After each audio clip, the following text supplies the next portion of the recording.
ছিল কুসুম্বে বিয়ে দেওয়ার পর থেকে এখন মোটামুটি ধরলেন যে 7 বছর চলেছে। 7 বছরের ভিতর মনে হয় যে 6 মাসও ভালো থাকে না, খালি মার ধর ন্যায় অন্যায় ভাবে গন্ডগোল বিবাদ ফাসাদ করতেই থাকে।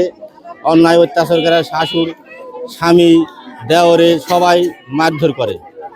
একই নিয়ে বারবার দরবার বসানো হয়েছে, বুটের দরবার বসাও তারা কিছু মানে না।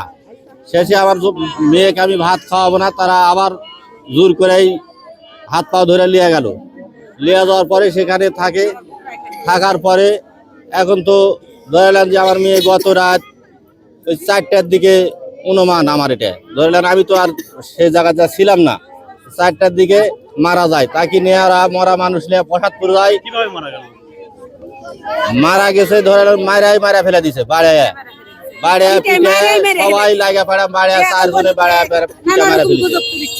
মারা ফেলে দিয়া লিয়া যাচ্ছে হলে প্রসাদপুর মেডিকেল জব দিয়ে দিছে। সেখান থেকে লিয়া যায় রাজশাহী যায়, রাস্তার ভিতরেই মারা গেছে। রাজশাহী পৌঁছার মানে মেডিকেল পৌঁছার আগেই রাস্তার ভিতরেই মারা গেছে। আর পুষলে বলে যে আমরা কিছু করিনি, এমনি মরে গেছে।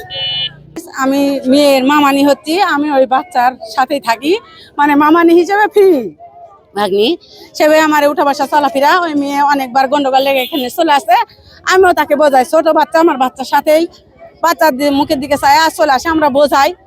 তারপরে যাতে চাই না, বোঝাই যে বাচ্চা কি করবেন। তারপরে বিচার সালিশ করে নিয়ে যায়। এবার আসে আসলে মনে করেন 2-3-6 মাসের মতন বা 1 বছরের মতন, সঠিক খবর বলতে পারছি না, এখানে ছিল। তারপরে আসে কি